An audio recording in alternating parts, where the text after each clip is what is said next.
বিয়ের মাত্র 2 মাস পরেই সে চলে গেল বিদেশে। বিদায়ের মুহূর্তটা আজও চোখে ভাসে। বিমানবন্দরের ভিড়, মানুষের হাঁকডাক আর তার সেই ভেজা চোখ। আমার হাত শক্ত করে ধরে বলেছিল, তুমি শুধু অপেক্ষা করো, খুব তাড়াতাড়ি ফিরবো।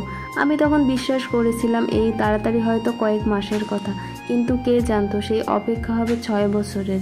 শুরুর দিকে ভেবেছিলাম শ্বশুরবাড়ি আমার আপন হয়ে উঠবে। আমি তো মন খুলে সবাইকে আপন বলেছিলাম, শাশুড়িকে মায়ের মতো, শ্বশুরকে বাবার মতো, ননদকে বোনের মতো। কিন্তু বাস্তবের রং অন্যরকম ছিল। দিন যত গড়তে লাগলো ততই বুঝলাম আমি শুধু এখানে একজন অতিথি, যাকে সহ্য করা হয়, ভালোবাসা নয়। শাশুড়ির তীক্ষ্ণ কথা, শ্বশুরের নীরব অবহেলা, ননদের অপমান, সবাই আমাকে গিলে খাচ্ছিল। আমি চুপচাপ সহ্য করতাম, কারণ মনে হতো যদি আমি খুব মুখ খুলি তার উপর বোঝা চাপ। এ তো দূরে, পরের দেশে নিজের যুদ্ধ লড়ছে, আমি এখানে নীরবে লড়ে যাচ্ছিলাম শুধু তার জন্য। রাতগুলো ছিল সবচেয়ে কঠিন। অন্ধকার ঘরে, শীতল বিছানায়, ফোনের ওপাশ থেকে তার কণ্ঠ শুনে মনে ভরাতাম। প্রতিটি উৎসব, প্রতিটি আনন্দের দিনে আমি তার জন্য অপেক্ষা করতাম। বছরের পর বছর কেটে গেল।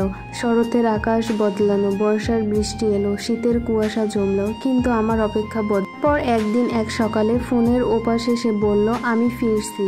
সেই মুহূর্তে আমার বুকের ভেতর যেন ঝড় উঠল। দিন গুনতে লাগলাম, যেন প্রতিটি ঘন্টা, প্রতিটি মিনিট আরেকটু ধীরে কাটে। অবশেষে সেই দিন এলো। বিমানবন্দরে যখন তাকে দেখলাম, আমার চোখে জল চলে এলো। 6 বছরের সব কষ্ট, অপমান, নিঃসঙ্গতা সব এক মুহূর্তে মিলিয়ে গেল। সে এসে আমার হাত ধরলো, আর আমি মনে মনে বললাম, হ্যাঁ, আমি পেরেছি। 6 বছরের প্রতীক্ষার পার হতে পেরেছি, ভালোবাসার কাছে হার মানতে না দিয়ে বেঁচে থাকতে। সেদিন আমি শিখেছিলাম, ঝড় যতই বড় হোক, যদি ভালোবাসা সত্যি হয়, প্রিয়জন একদিন ফিরে আসে।